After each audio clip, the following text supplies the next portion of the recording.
C'est vrai qu'on n'en a pas assez débattu. Cette nouvelle loi sur l'immigration qui veut durcir drastiquement les conditions d'accueil des étudiants étrangers, c'est un non-sens économique et financier?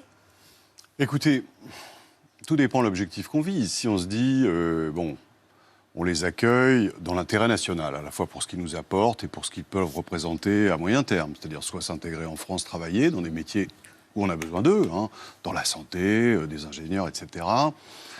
Ou bien ils repartent chez eux et ils contribuent à développer leur pays en restant en lien avec la France. C'est aussi utile pour le pays, les deux. Donc si on a cet objectif-là, on a intérêt à avoir les meilleurs.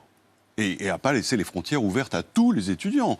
Les modalités qui ont été retenues ne sont peut-être pas les meilleures, mais elles essaient de faire le départ entre les étudiants motivés et ceux qui le sont moins. On sait qu'il y a pas mal d'abandon aussi en cours de scolarité. Alors, sans entrer dans le débat sur les coûts, le chiffre de campus est un peu bizarre, pardonnez-moi. Il est sûrement très bon quant au compte, mais un étudiant, par exemple, qui achète un poste de télévision étranger, 500 €, c'est pas 500 € à la France. Enfin, il va verser 100 € de TVA, point. Le reste, ça part en Corée. Non, donc, je suis d'accord, c'est une soustraction un peu bizarre. C'est une soustraction très bizarre, c'est très rudimentaire. Et je pense, je vous l'ai dit, qu'il y a un vrai intérêt à accueillir des étrangers en France, mais qu'il faut qu'on ait les meilleurs. À la fois les meilleurs en motivation, les meilleurs en niveau. Oui, mais là, c'est l'argent qui va faire la différence, qui va faire le tri. Ceux qui ont les moyens ou pas d'être motivés, pas en quelque forcément, sorte. parce que vous pouvez dire aussi, s'il y avait un système intelligent, sans doute celui-là a-t-il besoin d'être amélioré. Mais par exemple, sur les droits d'inscription, bon nombre d'écoles en françaises aujourd'hui font le départ justement entre les étudiants français, les étudiants européens, les étudiants non européens. Et à chaque fois, ça monte. Polytechnique notamment. Bon, on peut imaginer que le surplus d'argent récupéré sur les non-européens qu'on accepte, il sert à financer des bourses pour ceux qui en ont besoin, qui sont sélectionnés sur le mérite et qui, du coup, n'ont pas à payer ça. Idem pour la caution.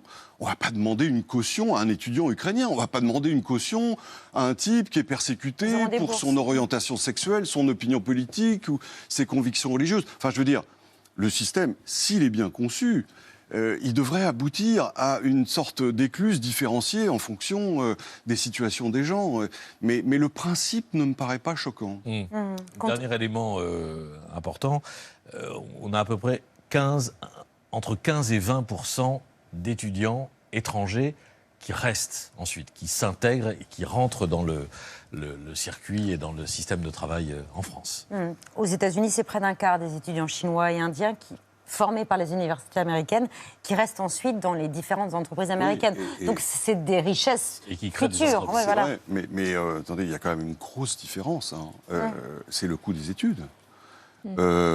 Harvard, la scolarité, une année, c'est 92 000 $, ça fait 80 000 €. Une année, si vous additionnez les frais de scolarité, la Sécu, le logement, etc.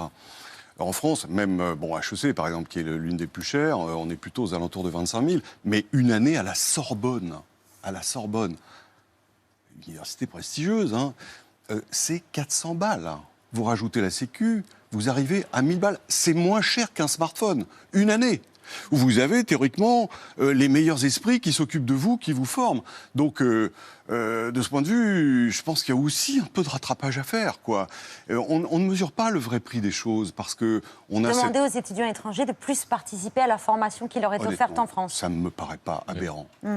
Aux conditions que j'évoquais précédemment, c'est-à-dire qu'on s'occupe des gens qui n'ont pas d'argent ou des gens qui sont des réfugiés, mais que l'argent des uns servent à financer les études des autres.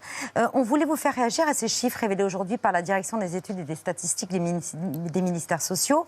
En France, à 65 ans, l'espérance de vie sans incapacité, autrement dit en bonne forme, en bonne santé, est estimée entre 10 et 11 ans. Elle s'allonge régulièrement et progresse depuis 2008. Est-ce que c'est une bonne nouvelle pour l'économie ou est-ce que les dépenses de santé vont assombrir le tableau ? Alors, je pense que le prisme économique n'est pas le meilleur pour appréhender ça, même s'il existe. Mais c'est d'abord une bonne nouvelle, point. Ça permet d'avoir une troisième vie, quoi. Donc on a la jeunesse, la maturité, et puis, comment on l'appelle, la seniorité. C'est la plus forte ou l'une des plus fortes en Europe, Oui, l'espérance oui, de vie absolument. en bonne santé à 65 ans. Et c'est probablement lié aussi à notre système de santé. C'est là où on rejoint l'économie, bien sûr. C'est vrai que ça coûte cher et que la santé a un coût, mais qu'une collectivité décide d'investir là-dedans me paraît pas déraisonnable. Pas sans limite. Hein. Effectivement, là, on voit que les mutuelles augmentent de 10% Exactement. leurs tarifs. Bon, c'est ça. Hein. Je veux dire, c'est la facture de ça, Elle notamment. est justifiée, cette hausse des mutuelles? Bah, Mercredi soir, Emmanuel Macron l'a très vertement critiqué. Enfin, il était en colère. oui. Il pleure des larmes de crocodile, là. Hein. Emmanuel Macron? Oui. Parce Déjà que, parce qu'il ne peut rien faire. si, mais si vous voulez, si les mutuelles augmentent, bon, il y a le prix de la santé qui augmente et le vieillissement. Ça, c'est sûr. Les dépenses de santé ont augmenté, si ma mémoire est bonne, de 6% l'année dernière. Mais il y a aussi le déremboursement des actes de dentiste. C'est la Sécu. Le patron de la Sécu, c'est pas Emmanuel Macron, mais il est le patron du patron. Hein. Donc, il y a aussi Ok. les augmentations de salaire des soignants. Très bonne idée.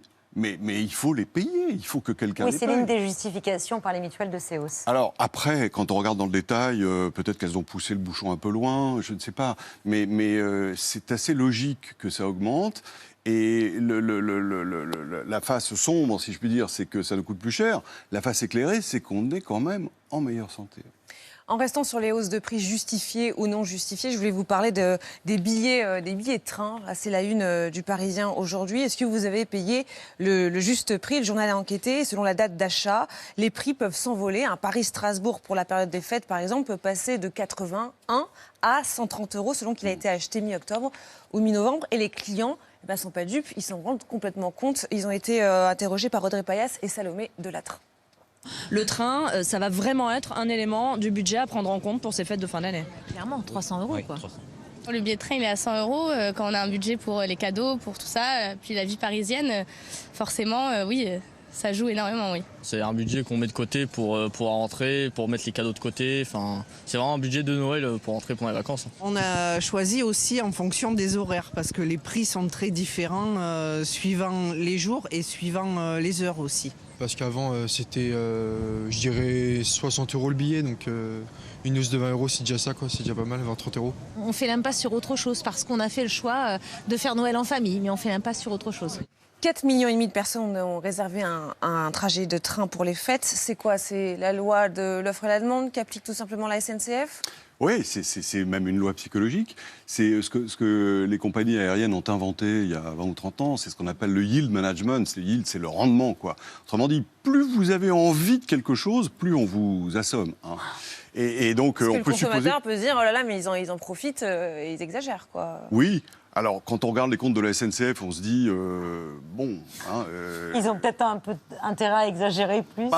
Oui, parce qu'en fait, ce qu'on ne sait pas, c'est que le coût réel de la SNCF, il y a ce qu'on paye quand on achète les billets, mais il y a aussi 20 milliards par an que l'État donne pour les infrastructures, pour le fonctionnement même de la SNCF, pour la retraite des agents de la SNCF. C'est une pyramide des âges très déséquilibrée. Il faut payer, il n'y a pas de problème. Mais il y avait beaucoup de cheminots, il y en a moins maintenant.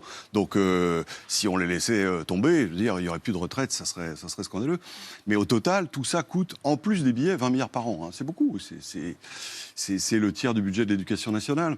Donc, je pense qu'ils se débrouillent. Mais alors, après, pour le consommateur, c'est un peu désarçonnant. Et on voit bien, ce qui est intéressant d'ailleurs dans votre reportage, c'est qu'on voit que les gens commencent à s'adapter.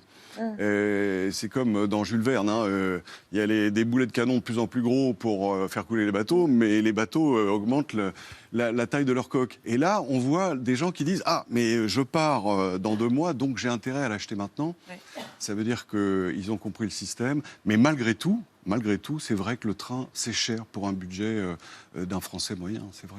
Malgré l'inflation, malgré les crises, vous écrivez dans combien de temps ça va durer votre dernier ouvrage paru en octobre aux éditions Plomb. Voilà 40 ans que je suis journaliste et je ne pense pas avoir vécu une période aussi intéressante comme si tout se déréglait en même temps. Ça se dérègle et vous trouvez ça intéressant? Ça vous fascine sans vous inquiéter? Si, mais c'est à la fois intéressant et inquiétant. Mais tout dépend de la focale qu'on se donne. Si on regarde l'actualité telle qu'elle est, c'est bien sûr inquiétant. Si on élargit un peu la focale, et c'est la thèse de ce livre, hein, on est probablement dans une phase de transition comme on en connaît une par siècle, où justement tout bouge en même temps, à la fois la géopolitique avec le maître du monde qui se fatigue et qui est contesté de plus en plus. Bon, c'est la guerre d'Ukraine, c'est la guerre Israël-Gaza, bien sûr, où le modèle politique se fatigue aussi et où même les démocraties semblent répudier leurs valeurs. Où il y a aussi une espèce de bouillonnement technologique qui perturbe les habitudes, qui change la relation au travail. Tout arrive en même temps. Je ne parle même pas de la crise climatique, qui est un élément supplémentaire.